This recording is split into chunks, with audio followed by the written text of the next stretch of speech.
أما بعد فأعوذ بالله من الشيطان الرجيم والذين يؤذون المؤمنين والمؤمنات بغير ما اكتسبوا فقد احتملوا بهتانا وإثما مبينا وقال سيدنا رسول الله صلى الله عليه وسلم وإماطتك الحجر والشوكة والعظم عن الطريق لك صدقة أو كما قال صلى الله تعالى عليه وسلم آمنت بالله صدق الله مولانا العلي العظيم وصدق رسوله النبي الكريم ونحن على ذلك لمن الشاهدين والشاكرين والحمد لله رب العالمين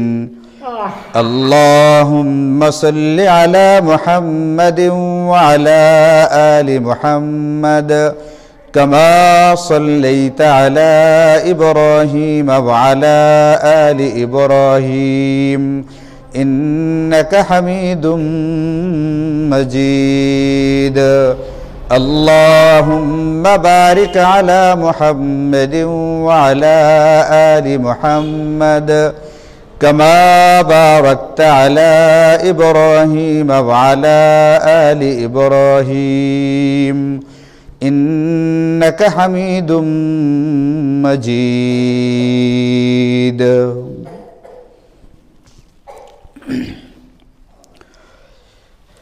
আল্লাহ তাআলা কুরআনে কারীমের মধ্যে এবং আমাদের নবীজি সাল্লাল্লাহু আলাইহি ওয়াসাল্লাম হাদিসে পাকের মধ্যে বিভিন্ন সময় বিভিন্ন ক্ষেত্রে বিভিন্ন জায়গাতে আমাদেরকে আগের জামানার বিভিন্ন ঘটনাবলী শুনিয়েছেন।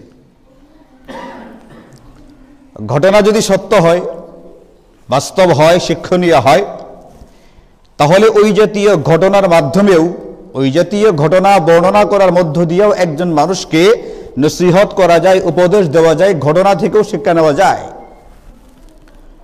অবশ্যই এক্ষেত্রে অত্যন্ত গুরুত্ব সহকারে যেটা খেয়াল রাখতে হবে, বানোয়াট কোনো কল্প কাহিনী শরীয়তের নামে চালিয়ে দেওয়া যাবে না। কোরআন সুন্নাহর নামে, ইসলামের নামে, ধর্মের নামে কোনো কল্পিত কাহিনী শরীয়তের নামে বর্ণনা করা যাবে না। বলতে হবে সত্য সঠিক ঘটনা, যেগুলো সত্যিকার অর্থে কোরআন এবং সুন্নাহর ভিতরে বর্ণিত আছে। তো এমন একটি ঘটনা আমাদেরকে নবীজি একবার শুনিয়েছেন। সেই ঘটনা হলো, নবীজি বলেন যে নাযাআ রাজুলুন লাম ইয়ামাল খায়রান কাত্তু, এক ব্যক্তি জীবনে কখনো কোনোদিন কোনো নেকির কাজ করে নাই। লাম ইয়ামাল খায়রান কাত্তু, কোনোদিন কোনো নেকির কাজ করে নাই।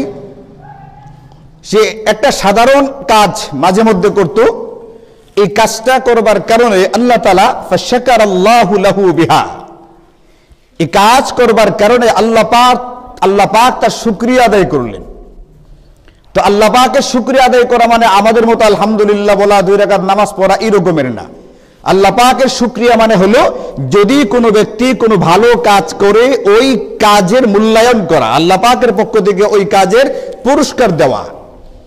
মুহাদ্দিসিনে কেরামের কেউ কেউ ব্যাখ্যা করেছেন, আল্লাহ পাকের শুকরিয়া আদায় করার অর্থ হলো আল্লাহ পাক তাকে মাফ করে দিলেন, গাফারাল্লাহু লাহু বিহা, এই কাজের কারণে আল্লাহ পাক তার পেছনের জিন্দেগীর গুনাহগুলোকে মাফ করে দিলেন। জিন্দেগিতে তেমন কোনো নেকির কাজ করতে পারে নাই, মানেটা কি? এটাও মুহাদ্দিসিনে কেরাম বর্ণনা করেছেন। এই ব্যক্তির জিন্দেগিটা এমন ছিল, কোনো কারণে জিন্দেগিতে নামাজ কখনোই সে পড়ে নাই, এই জিন্দেগিতে রোজা কোনোদিন সে রাখে নাই, এই জিন্দেগিতে দান খায়রাত সাদাকা ইত্যাদি করবে, এটা করবার মতো সুযোগ তার সামনে আসেই নাই। এই ধরনের কোনো কাজ তেমন একটা সে করে নাই। না করবার পরেও আল্লাহ পাক তার একটা কাজের কারণে, যে কাজটা সে করেছিল আমরা বাহ্যিক নজরে যেটাকে নেকির কাজ বলে মনে করি না, এমন একটা কাজ করবার কারণে আল্লাহ পাক তাকে এই কাজের মূল্যায়ন করলেন এবং তাকে দাখালাল জান্নাহ, এই আমলের উসিলায় সে ব্যক্তি জান্নাতেও চলে গেল, এই সুযোগটাও করে দিলেন। কাজটা কি? কাজটা আমার আপনার নজরে এটাকে কোনো নেকির কাজ মনে হবে না, মনে হবে একটা সামাজিক কাজ, সর্বোচ্চ একটা ভালো কাজ, কিন্তু এটাকে কোনো নেকি বা ধর্মের কোনো কাজ এটা মনেই হবে না। কাজটা হলো নাযাআ রাজুলুন লাম ইয়ামাল খায়রান কাত্তু গুসনা শাজারিন, নবীজি বলেন এই লোকের অভ্যাস ছিল এইটা, এই লোকে যেটা করতো আর কি, সেটা হলো রাস্তা থেকে কোনো গাছের ডালকে সরায় দিত। যে গাছের ডালটা রাস্তায় থাকবার কারণে, রাস্তায় হেলে থাকবার কারণে, রাস্তায় পড়ে থাকবার কারণে, যে কোনো কারণে হোক, মানুষ যারা রাস্তা দিয়ে চলাফেরা করে, চলাচলকারী ব্যক্তিদের চলার ক্ষেত্রে বিঘ্নতা হয়, চলাচলকারী ব্যক্তিদের চলতে গিয়ে কষ্টের সম্মুখীন হতে হয়, মানুষ যেন রাস্তায় চলতে গিয়ে কষ্ট না পায়, এই জন্য রাস্তা থেকে কষ্টদায়ক বস্তুটা মানে গাছের ডালটাকে সরায় দেওয়া ছিল এই ব্যক্তির কাজ। এখন সত্যিকারের কোনো গাছের থাকলে ওটাকে কেটে ফেলতেন, আর যদি কোনো কর্তৃত ডাল রাস্তায় পড়ে থাকতো এটাকে উঠিয়ে তারপরে ফালকাহু দূরে কোথাও নিক্ষেপ করে দিতেন। এই কাজটা এই ব্যক্তি করতো, শুধুমাত্র এই একটা কাজই, লাম ইয়ামাল খাইরান কাত্তু, আর কোনো নেকির কাজ সে করতে পারে নাই। এরপরেও আল্লাহ পাক তার এই যে কাজটা, কোনো মানুষ যেন চলতে গিয়ে পথে কোনোভাবে কষ্ট না পায়, এই যে সে এতটুকু কাজ করত, এটার কারণে আল্লাহ পাক তার উপরে এই পরিমাণ সন্তুষ্ট হলেন যে আল্লাহ পাক তাকে জান্নাতে যাওয়ার সুযোগ করে দিলেন। এখন মেরে ভাইও, আমরা যেটা বুঝি ইসলাম মানে নামাজ, রোজা ইত্যাদি, মসজিদে আসা, মাদ্রাসায় দান খয়রাত করা, মাদ্রাসায় পড়া ইত্যাদি, কিন্তু ইসলাম শুধুমাত্র মসজিদ মাদ্রাসা এতটুকুর মধ্যে সীমাবদ্ধ না। একজন ব্যক্তি দুনিয়াতে চলতে গেলে দুনিয়ার প্রতিটা ক্ষেত্রে এই ব্যক্তিটাকে ইসলামকে মান্য করতে হবে, প্রতিটা ক্ষেত্রেই ইসলামী বিধিবিধান তাকে দিয়ে দেওয়া আছে। আল্লাহ কোরআনে ইরশাদ করেন, আল-ইয়াওমা আকমালতু লাকুম দীনাকুম, তোমাদেরকে আমি যে দ্বীন দিয়েছি, যে ধর্ম দিয়েছি, যে শরীয়ত দিয়েছি, এই বিধানটা, এই দ্বীন, এই শরীয়ত, এটা আল-ইয়াওমা আকমালতু, আমি তোমাদেরকে পরিপূর্ণ রূপেই দিয়েছি। এটার ভিতরে কোনো ক্ষেত্রে, কোনো সাইডে এমন না যে ওই ক্ষেত্রের বিধান শরীয়ত আমাদেরকে দেয় নাই। ইসলাম জিন্দেগীর সকল ক্ষেত্রে আমাদেরকে ইসলামী বিধিবিধানটা কি হবে, শরীয়ত কি হবে, ওটা আমাদেরকে শিক্ষা দিয়ে দিয়েছে। আমি আপনাদেরকে 2-3 শুক্রবার আগে একটা বয়ান করেছিলাম, দ্বীনের কোনো বিধিবিধানের উপরে আমল করতে গিয়ে সংকোচ বোধ করা যাবে না। এখানে যে হাদিসটা, যে ঘটনা আপনাদেরকে বলেছিলাম, এটা হলো হযরত সালমান ফারসি রাদিয়াল্লাহু আনহুকে মুশরিকেরা, ইহুদিরা কটাক্ষ করে, টিটকারি করে বলছিল, আহা, তোমাদের কি ধর্ম, তোমাদের কি শরীয়ত, তোমাদের নবী তোমাদেরকে টয়লেটে যাওয়ার সিস্টেমটা পর্যন্ত শেখায়। টিটকারি করে বলেছিল, আপনাদের যদি মনে থেকে থাকে, মনে আছে কার ওইটা? যেখানে টয়লেটে যাওয়া, টয়লেট থেকে বের হওয়ার, টয়লেটে কিভাবে বসতে হবে, টয়লেট করার পরে পানি খরচ, ডিলা কুলুক ইত্যাদি কিভাবে ব্যবহার করা লাগবে, এটা যেখানে আমাদেরকে শিক্ষা দেওয়া হয়, ব্যক্তিগত একটা কর্ম। এখন রাস্তায় যদি কষ্টদায়ক বস্তু পড়ে থাকে, এটা কি একক ব্যক্তির সমস্যা, নাকি এই রাস্তায় যত মানুষ চলাফেরা করে সবার সমস্যা? সবার সমস্যা। ওই ক্ষেত্রে কি ইসলাম আমাদেরকে বিধান দিবে না? শুধুমাত্র এতটুকুই না, এটা একটা শুধুমাত্র নেকির কাজ, একটা ভালো কাজ, এতটুকু না। ইমাম বুখারী রাহিমাহুল্লাহ সহকারে মুহাদ্দিসিনে কেরাম একটা গুরুত্বপূর্ণ হাদিস একেবারে তাদের কিতাবগুলো শুরুতে এনেছেন। এই হাদিসে পাকের মধ্যে নবীজি বলেন, আল ঈমানু বিদউ ওয়া সাবউনা শুবা, আমরা যে ঈমানের বদৌলতে, যে ঈমানকে গ্রহণ করবার কারণে জান্নাতের আশাবাদী, যে ঈমান ব্যতীত একজন ব্যক্তির জিন্দেগি সবটাই বেকার। কোন ব্যক্তির কাছে দুনিয়ার যদি সব কিছু থেকে থাকে কিন্তু ঈমান নেই, এরপরও ব্যক্তিটা নিষ্ফল, বেকার, এর পরকালে কোনো ধরনের কোনো সুযোগ সুবিধা থাকবে না। একজন মানুষ দুনিয়া থেকে গেলে আর কিছু হোক বা না হোক, অন্তত যে জিনিসটা অতি অবশ্যই সঙ্গে করে নিয়ে যাওয়া লাগবে, এটার নাম হচ্ছে ঈমান। এমনকি কোনো ব্যক্তি যদি জিন্দেগিতে কোনো আমল না করে, শুধুমাত্র ঈমানটাই তার আছে, এরপরও এই ব্যক্তিটা কোনো না কোনো সময় জান্নাতে যাবে। তাহলে জান্নাতে যেতে হলে ঈমান আমার লাগবেই। ঈমান এটা অনস্বীকার্য, অপরিহার্য একটা বিষয়। এখন নবীজি বলেন, এই যে ঈমান, যে ঈমানের বদৌলতে তুমি জান্নাতে যাবে, এই ঈমানের 70টার উপরে শাখা প্রশাখা আছে। যে ঈমানের বদৌলতে তোমাকে জান্নাত দেওয়া হবে, ওই ঈমানের 70-এর উপরেও শাখা প্রশাখা আছে। ফাআফদালুহা মিন কওলি লা ইলাহা ইল্লাল্লাহ, এর ভিতরে সবচেয়ে উত্তম শাখা, প্রধান শাখা হচ্ছে লা ইলাহা ইল্লাল্লাহ। এই কথা বলার মধ্য দিয়ে তুমি ঈমান আনবে, এটা হচ্ছে ঈমানের প্রথম এবং প্রধান শাখা। ফাআফদালুহা কওলু লা ইলাহা ইল্লাল্লাহ। নবীজি এই হাদিসে পাকের মধ্যে, একটা হাদিসের মধ্যে 70টার উপরে যে শাখা, সবগুলো এক জায়গাতে বর্ণনা করেননি। সবচেয়ে উত্তম একটা শাখা সেটা বর্ণনা করলেন, এবং গুরুত্বপূর্ণ একটা শাখা ওটা বর্ণনা করলেন, এবং নিচের দিকের আরেকটা শাখা, কিন্তু এটাও ঈমানের শাখা। এটা আমার আপনার বিবেচনায় হতে পারে তেমন কোনো গুরুত্বপূর্ণ বিষয় নয়, কিন্তু এটা একটা ইমানের শাখা। এই কথা বোঝাবার জন্য নবীজি হাদিসে পাকের মধ্যে ওটাকেও নিয়ে এসেছেন, ওয়াল ইমাতাতুল আযা আনিত তরিক। ইমানের গুরুত্বপূর্ণ আরেকটা শাখার নাম হচ্ছে রাস্তা থেকে কষ্টদায়ক বস্তু সরিয়ে দেওয়া। তাহলে রাস্তা থেকে কষ্টদায়ক বস্তু সরায় দেওয়া সাধারণ কোনো নেকির কাজ নাকি ইমানের মতো মহামূল্যবান একটা বিষয়ের অংশ? ইমানের অংশ এটা। ইমানের 70-70-এর উপরে শাখার একটা যে শাখাগুলো আছে এর ভিতরে গুরুত্বপূর্ণ একটা শাখা হচ্ছে রাস্তা থেকে কষ্টদায়ক বস্তু সরিয়ে দেওয়া। মানে ভাইও, আমরা সবাই মারা যাওয়ার পরে জান্নাতে যেতে চাই। এমনকি যারা অমুসলিম, যারা মুসলমান নয়, তারাও চিন্তা করে স্বর্গে যাবে। বিভিন্ন ভাবেই তারা জান্নাতে যাওয়ার চেষ্টা করে শব্দগুলোকে পরিবর্তন করার মধ্য দিয়া। এই জান্নাত আমাদের জন্য আল্লাহ তাআলা এবং আল্লাহর রাসূল সাল্লাল্লাহু আলাইহি ওয়াসাল্লাম সহজ করে রেখেছেন। যদি কোনো ব্যক্তি সত্যিকার অর্থে জান্নাতকে তালাশ করে, তার সামনে বিভিন্ন রকমের সহজ পথ এবং পদ্ধতি বাতলে দেওয়া আছে। ওই সহজ সহজ আমলগুলো গ্রহণ করার মধ্য দিয়া আমাকে জান্নাতে যাওয়ার চেষ্টাটা করা লাগবে, কিন্তু ওই সুযোগগুলো নিতে হবে। এখন রাস্তায় যদি কষ্টদায়ক বস্তু পড়ে থাকে, ওটাকে সরিয়ে দেওয়া যদি ইমানের শাখা হয়, আমি ফেলি নাই, কিন্তু ফেলছে অন্যরা, কোনোভাবে ওখানে পড়া আছে, আমি ওটাকে এখান থেকে সরিয়ে দিলাম। নবীজি বলতেছেন এটাও একটা ইমানের শাখা। কতটুকু গুরুত্বপূর্ণ শাখা এটা? এক হাদিসে পাকের মধ্যে নবীজি বলেন যে লাকাদ রাআইতু রাজুলান ইয়াতাকাল্লাবু ফিল জান্নাহ। আমি এক ব্যক্তিকে দেখলাম জান্নাতের ভিতরে ঘোরাঘুরি করে। আমাদের দেশে ছেলেরা ঈদের দিন ঘুরে বেড়ায়, বিকেল বেলায় ঘুরে বেড়ায়, বিভিন্ন সময় ঘুরতে বের হয়। নবীজি বলেন যে লাকাদ রাআইতু রাজুলান ফিল জান্নাতি, আমি এক ব্যক্তিকে ইয়াতাকাল্লাবু ফিল জান্নাহ, জান্নাতে ঘুরে বেড়াতে দেখলাম। জান্নাত নবীজি কেমনে দেখছেন দুনিয়াতে থাকতে? এগুলো হাদিসের ভিতরে আছে। নবীজিকে আল্লাহ তাআলা বিভিন্ন ভাবে বিভিন্ন সময় জান্নাত পরিদর্শন করিয়েছেন, দেখিয়েছেন। যেমন মেরাজের রাত্রিতে আল্লাহ তাআলা তার নবীকে জান্নাত দেখিয়েছেন, জাহান্নাম পরিদর্শন করিয়েছেন। এরকম দুনিয়াতে থাকতে আল্লাহ তাআলা তার কুদরতের মাধ্যমে জান্নাতের দৃশ্যাবলী নবীজিকে দেখিয়েছেন। এটা আল্লাহ পাকের জন্য সম্ভব। ইন্নাল্লাহা আলা কুল্লি শাইইন কাদির, আল্লাহ সর্ববিষয়ে সর্বশক্তিমান, তিনি যা ইচ্ছা তা করতে পারেন। এখন নবীজি বলেন যে লাকাদ রাআইতু রাজুলান ইয়াতাকাল্লাবু ফিল জান্নাহ, আমি এক ব্যক্তিকে জান্নাতে ঘোরাফেরা করতে দেখি। বলে কোন কারণে সে জান্নাতে ঘুরে বেড়ায়? জান্নাতে যাওয়ার তার কারণটা কি, আমলটা কি, কোন আমলের বদৌলতে ব্যক্তি জান্নাতে ঘুরে বেড়ায়?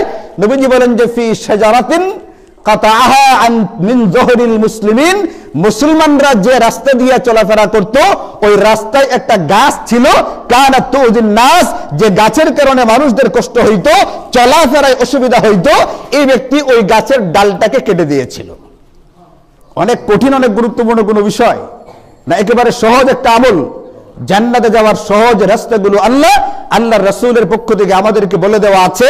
এই আমলটাকে এটা কোনো সামাজিক বিষয় মনে করলে হবে না, এটা সাধারণ কোনো ভদ্রতার বিষয় মনে করলে হবে না। এটা আমার আপনার জিন্দেগির অতি গুরুত্বপূর্ণ একটা আমল। এই আমলটার ভিতরে কি পরিমাণ শক্তি নিহিত আছে, এই আমলটার কারণে নবীজি একাধিক হাদিসে পাকের ভিতরে বলেন এই আমলটা করার মধ্য দিয়ে ব্যক্তি জান্নাতে পর্যন্ত চলে গেছে। এমনকি নবীজি আমাদেরকে উৎসাহিত করবার জন্য রাস্তায় কোনো কষ্টদায়ক বস্তু পড়ে থাকবে, এটা যেন না থাকে। আমার সামনে পড়লে আমি যেন পরিষ্কার করে সরিয়ে ফেলি। আমি নিজে ফেলবো এটা তো বহুত দূরের কথা, আমি কষ্টদায়ক বস্তু রাস্তায় ফেলে রাখবো, এটার তো সুযোগ আমাকে দেওয়াই হয় নাই, এটার কোনো অনুমতি আমাকে ইসলাম দেয় না। বরং অন্য কোনো ভাবে ওখানে পড়ে আছে রাস্তায় জিনিসটা, এটা উঠিয়ে ফেলার জন্য এখানে বলা হচ্ছে এই কথাগুলো। আমি ফেলবো ওটার তো সুযোগই নেই, ওটা তো ঈমান বিরোধী কাজ হবে। কারণ হাদিসের মধ্যে আমি আপনাদেরকে একটু আগে বললাম, নবীজি বলছেন রাস্তা থেকে কষ্টদায়ক বস্তু ফেলে দেওয়া এটা ঈমানের শাখা। এখন কেউ যদি ওখানে ফেলে তাহলে এটাকে ঈমানের বিপরীত কাজ হচ্ছে না? হচ্ছে না। ঈমানের বিপরীত কাজ যেটা, ওটা তো করবার সুযোগই নেই, এখান থেকে সরাই ফেলতে হবে। সরাইলেও কি হবে? শুধুমাত্র সামাজিক একটা কাজ না। নবীজি আমাদেরকে এই কথা বলছেন, এই যে তুমি রাস্তায় কষ্টদায়ক বস্তু থাকলে, সেটা যে কোনো কিছু হতে পারে।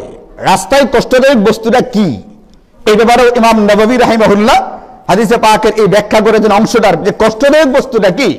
আল মুরাদু বিল আযা কুল্লু মা ইউযিন নাস, এমন প্রত্যেক জিনিস যে জিনিসটার কারণে অন্য কোনো মানুষের কষ্ট হয়। এটা মিন হাজার, এটা পাথরও হতে পারে, ও মাদারিন, মাটির টুকরো হতে পারে, ও শৌকিন অথবা কাটা হতে পারে, এটা হাড় হতে পারে, অন্য যে কোনো জিনিস হতে পারে। যে জিনিসটার কারণে একজন ব্যক্তির রাস্তায় চলতে গিয়ে অসুবিধা হয়, কষ্ট হয় এমন কোন বস্তু যদি রাস্তায় কেউ ফেলে, এটা ঈমান বিরোধী কাজ হবে, তার ঈমানের জন্য ক্ষতিকর হবে। আর এটা যদি না করে এবং এটা যদি সরিয়ে ফেলে, এটাকে সরিয়ে ফেলবার কারণে, শুরুতে হাদিস বললাম, লাম ইয়ামাল খাইরান কাত্তু, জিন্দেগিতে অন্য কোনো আমল করবার সুযোগই পাই নাই, এই একটা আমলের বদৌলতে আল্লাহ পাক ব্যক্তিরাকে জান্নাতে দিয়েছেন। এখন এই যে পছন্দ অপছন্দের বিষয়টা, এটা একটা আপেক্ষিক বিষয়। কোন ব্যক্তি যদি রাস্তায় গোবর পড়ে থাকতে দেখে, গরুর গোবরটা যদি পড়ে থাকতে দেখে, এই ব্যক্তির ঘৃণা লাগে, এই ব্যক্তির অস্বস্তি বোধ হয়। এমন মানুষও তো আমাদের দুনিয়াতে আছে। আবার আমাদের সমাজে এমন মানুষও আছে, রুটি তৈরি করতে গেলে খামিরা তৈরি করা হয়, ওই খামিরা যেরকম কচলে তৈরি করা হয় পানি দিয়া, গোবরটাকে এরকম ভাবে কচলাইয়া লাকড়ি বানাইতেছে বিকেল বেলায় রান্না করবার জন্য, রোদে শুকাইয়া। এই মহিলা বা এই পুরুষটার গোবরটাকে ঘৃণা লাগতেছে, তার কিন্তু ঘৃণা লাগে না, বরং এটা যে ভালো করে হাতটা ধৌত করা দরকার, এতটুকু অনুভূতিও তার মধ্যে আসে না। কোন ক্রমে একটু ধোয়া তারপরে চলে আসছে, রান্না বসাই দিছে, রান্না বান্না হইতেছে। তার মানে ঘৃণা করার বিষয়টা, কোন জিনিস আমার কাছে আপনার কাছে ঘৃণ্য মনে নাও হতে পারে, কিন্তু অন্য কোনো ব্যক্তির জন্য ঘৃণার কারণ হতে পারে। এখন যে জিনিসটাই কোন না কোন ব্যক্তির কাছে ঘৃণার বস্তু হবে, কষ্টের বস্তু হবে, ওই ধরনের যে কোনো প্রকারের জিনিস ওইখানে ফেলে রাখাটা, এটা ঈমান বিরোধী একটা বিষয়। আমি যদি এটা করতে না দিই, বরং এটাকে সরিয়ে ফেলি, নিজে ফেলবো না, অন্যকে ফেললে এখান থেকে পরিষ্কার করলাম, তাহলে এই জিনিসটা আমার জান্নাতে যাওয়ার কারণ হবে। এখন কোন ব্যক্তি যদি ইচ্ছাকৃতভাবে রাস্তার উপরে গরু বেঁধে রাখে, নিজের জায়গা নাই অথবা জায়গা আছে কিন্তু ইচ্ছাকৃতভাবে, তাকে বলবার কেউ নেই, তাকে কেউ কিছু বলবে এই সুযোগটা নেই, এই জন্য সে ইচ্ছাকৃতভাবে তার ক্ষমতার কারণে, দম্ভের কারণে অথবা তার মুখের ভাষার কারণে কেউ তার সঙ্গে লাগতে যায় না, বলতে যায় না, এমনটাও হতে পারে।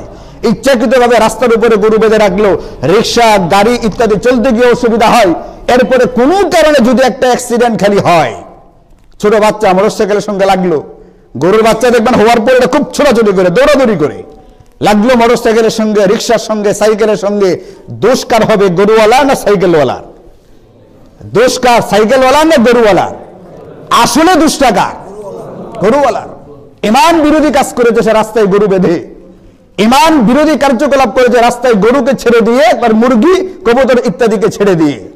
অপরাধ তার, এরপরে দোষ হয়ে যায় সাইকেল আর মোটরসাইকেলওয়ালার, রিক্সা আর ভ্যানওয়ালার, কেন তার সাইকেলের চাকার তলে গিয়ে পড়লো, আর তুমি রাখলে কেন? গরু তো রাস্তায় জায়গাই ছিল না। এটা নবীজি হাদিসে পাকের মধ্যে ইরশাদ করেন, এটাকে খামখেয়ালি নজরে দেখবার কোনো সুযোগ নেই। হাদিসে পাকের মধ্যে নবীজি বলেন, মুসলিম শরীফের হাদিস, আবু দাউদ শরীফের হাদিস, ভালো করে খেয়াল করেন।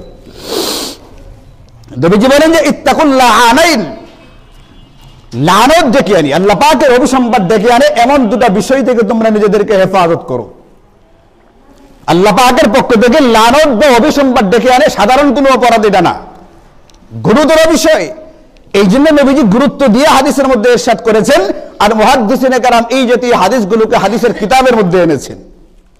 এমন একটা কিতাব লিখেছেন ইমাম বুখারী, সবার জন্য উপযোগী পড়া এটা। এই কিতাবের নাম হলো আল আদাবুল মুফরাদ, আদব।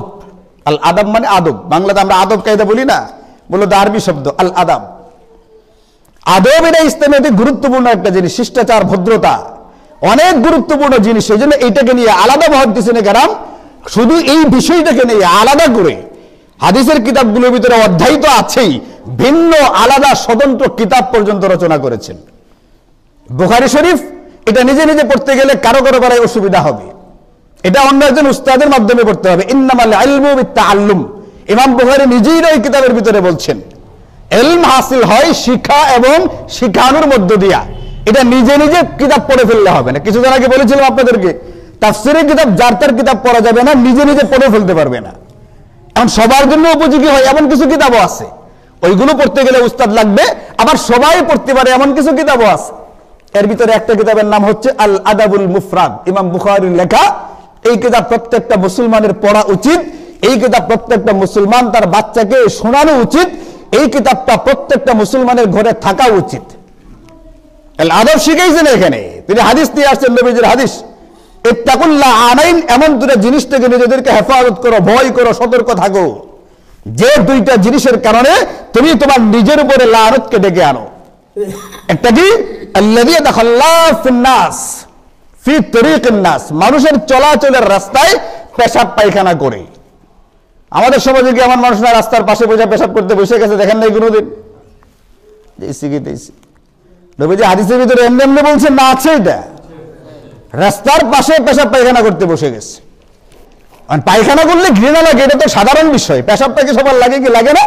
একটু আগেই বললাম যে রুচির যে বিষয়টা, পছন্দ অপছন্দের বিষয়টা, এটা একটা আপেক্ষিক বিষয়। আপনার কাছে এটা ঘৃণাকর মনে না হলেও অন্যের কাছে এটা ঘৃণ্য হতে পারে। রাস্তাঘাটে পেশাব পায়খানা করলো, পেশাব পায়খানা ফেললো, বাচ্চার যে প্যাম্পাসটা পেশাব পায়খানা দিয়ে মাখা আছে রাস্তায় নিক্ষেপ করে ফেলে দিয়েছে, রাস্তার পাশে ফালায় রাখছে। আপনি তো ফালাই দিয়েছেন, আপনি আপনার দায়িত্ব সারছেন, আরেক ব্যক্তি এদিকে চলতে গিয়া যতক্ষণ এই দৃশ্য দেখা গেছে, পরবর্তীতে বাড়িতে গিয়ে কুলি করা, গোসল করার আগ পর্যন্ত এই ব্যক্তি শুধু থুতু ফেলতে ফেলতে গেছে। এখন কোনটা হয়েছে? এই ব্যক্তি ভাত খাইতে বসে গেলে এই দৃশ্য চোখের মধ্যে ভাসে, রাস্তায় প্যাম্পাস দেখে আসছে, হলুদ রঙের প্যাম্পাস, এখন সে ভাত খাইতে পারে না। এই যে ব্যক্তিটাকে কষ্ট দেওয়া হলো, আল্লাহ তাআলা কুরআনে কারীমে ইরশাদ করেন, ওয়াল্লাযীনা ইউযুনাল মুমিনিনা ওয়াল মুমিনাত, যে কোনো মুমিন মুমিনাকে কষ্ট দিবে বিগাইরি মাকতাসাবু, যেটার মধ্যে তার কোনো দখল নেই, যাকে কষ্ট দেওয়া হয়েছে তার কোনো দখল নেই, ফাকাদ ইহতামালু বুহতানা ওয়া ইসমাম মুবিনা, সে সুস্পষ্ট গুনাহের কাজ করলো। তাহলে এক নম্বর রাস্তাঘাট ময়লা করা, এই ময়লা করার দ্বারা ব্যক্তি নিজের উপরে নিজে লানতকে ডেকে আনে। আর দুই নম্বর আউফি জিল্লিহিম, যেখানে ছায়া থাকে, মানুষ গরমের দিনে গ্রীষ্মকালে একটু ছায়া নিবে, ঠান্ডা হওয়ার চেষ্টা করবে, ওইখানে পেশাব পায়খানা করে রাখছে অথবা ওইখানে ময়লা ফালায় রাখছে।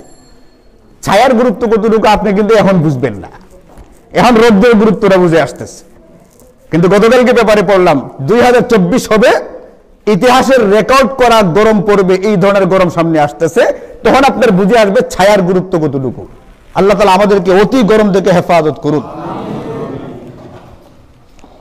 এখন ছায়ার গুরুত্ব বুঝে আসবে না, গরমের সময় বুঝে আসবে ছায়ার গুরুত্ব কতটুকু। নবীজি বললেন যে রাস্তায় অথবা যেখানে মানুষ ছায়া গ্রহণ করে, ছায়ার মাধ্যমে আরাম নেবার চেষ্টা করে, ওই জায়গাটাকে ময়লা করে রাখা, এই দুইটা অপরাধ। একটা হচ্ছে রাস্তা ময়লা করে রাখা, আরেকটা হচ্ছে ছায়ার যেখানে পড়ে ওই জায়গাটাকে ময়লা করে রাখা। এই দুইটা জিনিসের মাধ্যমে ব্যক্তি নিজে নিজের উপরে লানতকে টেনে আনে। তাহলে সাধারণ অপরাধীটা রাস্তা থেকে সরাই দিলে এই ব্যক্তি জান্নাতে যায়, শুরুতে হাদিস বললাম। আর রাস্তায় ফেলে রাখলে নিজের উপরে লানত আসে। বলেন আমলটা কি কোনো সাধারণ স্বাভাবিক নজরে দেখবার মতো না গুরুত্বপূর্ণ বিষয়? নবীজি হাদিসে পাকের মধ্যে ইরশাদ করেন যে আমাকে বান্দার ভালো মন্দ সকল প্রকার আমলকে দেখানো হইল, ওরিদাত আলাইহি আমালুহা হাসানুহা সাইয়্যুহা, ভালো মন্দ সবটাই দেখানো হইল। শরীয়ত কোন জিনিসটাকে ভালো হিসেবে গণ্য করে আর শরীয়ত কোন জিনিসটাকে মন্দ বলে গণ্য করে। তাহলে ভালো মন্দটা আমার আপনার পছন্দের ভিত্তিতে হবে না, ভালো মন্দটা হবে কার পছন্দের ভিত্তিতে? শরীয়তের পছন্দ অপছন্দের ভিত্তিতে।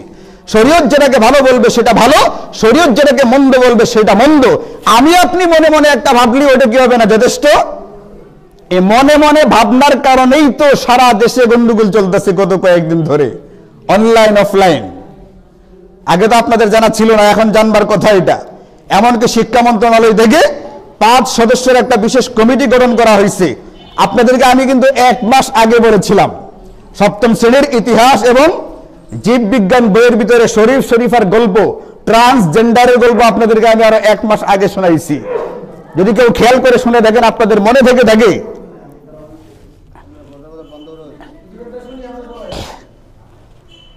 হ্যাঁ, কি জানি বলছিলাম? ও, আপনাদেরকে 1 মাস আগে আমি বলেছিলাম এটা, যদি আপনাদের মনে থেকে থাকে। ওই যে ট্রান্সজেন্ডার, একটা পুরুষ নিজেকে নারী মনে করে, নারী নিজেকে পুরুষ মনে করে, এই যে রোগটা একটা ভয়াবহ ইসলাম বিরোধী, ইমান বিরোধী, ধ্বংসাত্মক যে রোগ, এই রোগের সূচনা কেমনে হয়? মনে মনে সূচনা কেমনে হয়? হিজরা আবার ট্রান্সজেন্ডার দুইটা পার্থক্য বর্ণনা করতে গিয়ে বলেছিলাম, হিজরাটা শারীরিক সৃষ্টিগত ভাবে, আর এদেরটা ট্রান্সজেন্ডার যে এদেরটা মানসিক এবং নিজের পক্ষ থেকে এটা করা হয়। এর সূচনা হয় কেমনে? আমার মনে হইতেছে, একটা ছেলে বলে আমার মনে হইতেছে আমি নারী, মন থেকে শুরু হয়। একটা মেয়ে মনে করে আমি ছেলে, মন থেকে শুরু হয়, তাই মনে মনে ভাবে। ইসলাম এই মনে মনে ভাবনাকে গুরুত্ব দেয় নাই। ইসলাম বলছে ভালো কোনটা মন্দ কোনটা, ইসলাম যেটাকে ভালো বলবে সেটাই ভালো, ইসলাম যেটাকে মন্দ বলবে সেটাই মন্দ, ইসলাম যেটাকে জায়েজ বলবে সেটাই জায়েজ, ইসলাম যেটাকে নাজায়েজ বলবে ওটা নাজায়েজ, ইসলাম যেটাকে হালাল বলবে ওটা হালাল, ইসলাম যেটাকে হারাম বলবে ওটা হারাম। এখন আমার আপনার পছন্দ অপছন্দের কিছু নাই, আমার মনে মনে মনে হলো, মনে মনে মনে হওয়ার কিছু নাই। এই যে মনে মনে ছেলেটা মেয়ে হয়ে গেছে, মেয়েটা ছেলে হয়ে গেছে, মেয়েটা ছেলে তো হইছে এখন, বা ছেলেটা মেয়ে হইছে মেয়েদের হোস্টেলে থাকবার সুবিধার কারণে। কিন্তু এই ছেলেটাকে বলেন সম্পত্তি ভাগ করার সময় তুমি মেয়ে থাকবা, রাজি আছো? তোমার বাবা মারা যাওয়ার পরে তুমি তো ছেলে মেয়ে হইছো, সম্পত্তি ভাগ করার সময় তুমি মেয়েই থাকবা, তার থেকে অর্ধেক তোমাকে দেওয়া হবে। দুই ভাই রহিম করিম, দুই ভাই ধরেন, রহিম আর করিম। এখন করিমে ভাব ধরছে সে মেয়ে, এখন হোস্টেলে থাকবার বেলায়, মেয়েদের হোস্টেলে থাকবার বেলায় এই যে করিমের ভাবনাটা সে মেয়ে, এই সুবিধা সে নিল, কিন্তু তার বাপ মারা যাওয়ার পরে সম্পত্তি বন্টন করার সময় তোমাকে অর্ধেক দেওয়া হবে করিমের। এখন রহিম তুমি রাজি আছো? দেখবেন যখন মুচর কাটবে, কারণ মেয়ে তো অংশ কতটুকু পায়, অর্ধেক পায় না। সম্পত্তি বন্টন করার সময় এই মেয়ে বলবে না যে আমি মেয়ে, বলবে না আমি ছেলে, ভালো করে পরীক্ষা করে দেখো আমি ছেলে, ছেলেই আছি। এটা হলো সুবিধাবাদী, স্বার্থবাদী, নিজের ভিতরকার কু ইচ্ছাটাকে বাস্তবায়িত করবার জন্য নানা রকম ভাবে শয়তান এদেরকে ব্যবহার করে, আর এরা নিজেরা ব্যবহৃত হয়। শয়তান যে ব্যবহার করবে এটা তো কোরআনে বলা আছে, একটা অংশকে সে গ্রহণ করবে তার অনুসারী হিসেবে। এই জন্য নবীজি বলেন যে আমাকে ভালো মন্দ আমলগুলো দেখানো হইলো, শরীয়ত যেটাকে ভালো বলবে সেটা ভালো, শরীয়ত যেটাকে মন্দ বলে সেটাই মন্দ। এখন নবীজি বলেন যে আমার কি দেখানো হয়েছে জানো? আমাকে ভালো যে আমলগুলো দেখানো হয়েছে এর ভিতরে একটা হচ্ছে আল আদা ইমাতু আনিত তরিক, রাস্তা থেকে কষ্টদায়ক বস্তু সরিয়ে দেওয়া। এটা আমার সামনে পেশ করা হয়েছে একজন ব্যক্তির, একজন মুমিনের, একজন মুসলমানের নেকির কাজ হিসাবে। আবার আমার সামনে ব্যক্তির মন্দ কর্মটা দেখানো হয়েছে, ওটা হলো কি আন-নুখাআতা তাকুনু ফিল মসজিদ লা তুদফানু। মসজিদের ভিতরে একটা ময়লা পড়ে আছে, থুতু হোক কফ হোক যেটাই হোক, একটা ময়লা পড়ে আছে, কিন্তু এটাকে কোনো ব্যক্তির চোখে পড়বার পর সে এটাকে মুছলো না, পরিষ্কার করলো না। নবীজি বলেন এটা এই ব্যক্তির মন্দ কাজ হিসাবে আমাকে দেখানো হয়েছে। এখন বলেন মসজিদে আমি ময়লা ফেলি নেই, অন্য কেউ ময়লা ফেলছে, দাড়ি আশ্রাইতে আশ্রাইতে 4-5টা চুল মসজিদে ফালায় রাখছে, দাড়ি ঝাড়তে ঝাড়তে ওজুর পানি মসজিদের ভিতরে চুল ফালায় রাখছে, কোনো না কোনো ভাবে সে ময়লা করছে, আমার চোখে পড়ছে, আমি পরিষ্কার করলাম না। এই যে দেখেও না দেখার ভান করলাম, পরিষ্কার করলাম না, এটা আমার অপরাধ এবং গুনাহ হিসাবে গণ্য করা হয়েছে। এখন আপনি বলেন যে ব্যক্তি নিজে এটা করছে তার অবস্থাটা কি হবে? অনেকবার বলছি আমি এটা, মসজিদের ভিতরে নাক খুঁটাকুটি করা যাবে না, নাক খুঁটতে হয় ওজুর সময়, নাক সাফ করতে হয় ওযু করার সময়, নাকে পানি দেওয়া যেরকম সুন্নত, নাকটাকে 3 বার ঝাড়া এটাও একটা ওযু করার সুন্নত, ভিন্ন মুস্তাকিল একটা স্বতন্ত্র সুন্নত। এটা ওযু করার সময় নাক ঝাড়বে না, পরে মসজিদে এসে নাক খুঁটাকুটি করবে। নাক যে খুঁটাকুটি করতেছে, হাতের ভিতরে যে শুকনো ময়লাটা আসছে, এইটাকে সে বুক পকেটে করে নিয়ে যাবে না, মসজিদে ফেলাই দিবে। কোথায় ফেলবে এটা? এই যে গোস্তে গোস্তে গোস্তে গোস্তে করে ফেলতেছে, কোথায় ফেলতেছে? কিভাবে ফেলা হলো? এটা লানত ডেকে আনা হয় যদি বাইরে রাস্তায় ফেলা হয়, আর আপনি আল্লাহর ঘর মসজিদের ভিতরে ফেলে দিলেন, এটার কি দশা হবে? এই জন্য মেরে ভাইও, আমি আপনাদেরকে যে আমলটা বলতে চাইতেছি, আমার আজকের যে আমলটা, দুনিয়ার অনেক বিষয় আমরা খুবই সাধারণ নজরে দেখি, সামাজিক দৃষ্টিতে দেখি, এটাকে কোনো আমল মনে করি না, অথচ ইসলাম এটাকে অতি গুরুত্বপূর্ণ আমল হিসেবে নির্ধারণ করে দিয়েছে। নবীজি হাদিসে পাকের মধ্যে ঈমানের একটা গুরুত্বপূর্ণ শাখা হিসেবে চিহ্নিত করে দিয়েছেন, রাস্তাঘাটে কোনোভাবেই আমার দ্বারা কোনো ময়লা যেন পতিত না হয়, এমনকি আমার সামনে পড়ে থাকলে যথাসম্ভব এটাকে পরিষ্কার করে দেওয়ার চেষ্টা করতে হবে। ইউরোপ আমেরিকাওয়ালারা যারা বেঈমান কাফের, ঈমান তো গ্রহণ করে নাই, কিন্তু আমাদের এই আদবগুলো শিষ্টাচারগুলো নিছে। অনেক ব্যক্তি যারা বিদেশ থেকে আসে, মাঝে মাঝে গল্প করে শুনি, তাদের রাস্তাঘাটগুলো আমাদের ঘরের চেয়ে বলে পরিষ্কার। আমাদের বাড়িঘরগুলোর যে অবস্থা, এর চেয়ে তাদের রাস্তাঘাটগুলো পরিষ্কার। তারা যদি করতে পারে, আমরা কেন পারি না? এই জন্য মেরে ভাইও, ঈমানের শাখা হিসেবে, গুরুত্বপূর্ণ বিষয় হিসেবে যেটা আমাদের বোঝা লাগবে, কখনোই, আমি বারবার বলছি, মসজিদের সামনে থুতু ফেলা, কফ ফেলা, এগুলো কখনোই করা যাবে না। এটার জন্য আলাদা জায়গা আছে, অজুখানা আছে, ওখানে ফেলবে। নিজের বাড়িতে যে কি থাকে এটাকে বেসিন থেকে ওখানে ফেলে পানি দিয়ে সাফ করে ফেলবে সাথে সাথে। এইগুলো কোথাও থুতু বলেন, কফ বলেন ইত্যাদি যত রকমের ময়লা হতে পারে, কাটা ইত্যাদি, এইগুলো রাস্তায় কখনোই আমি আমার পক্ষ থেকে ফেলবো না। আর 2 নাম্বার, যদি আমার চোখের সামনে পড়ে এবং যদি পরিষ্কার করা সম্ভবপর হয়, ওটাকে পরিষ্কার করবার চেষ্টা করব। ঈমানের শাখা হিসাবে এটা করার দ্বারা আমি জান্নাতে যাব, আর এটার বিপরীত করার দ্বারা এই ব্যক্তি নিজের উপরে লানতকে ডেকে আনা হবে। আল্লাহ তাআলা আমাদেরকে শরীয়তের বিষয়টাকে বুঝবার এবং সেই অনুযায়ী আমল করবার তৌফিক দান করুন। ওয়া আখিরু দাওয়ানা আলহামদুলিল্লাহি রাব্বিল আলামিন।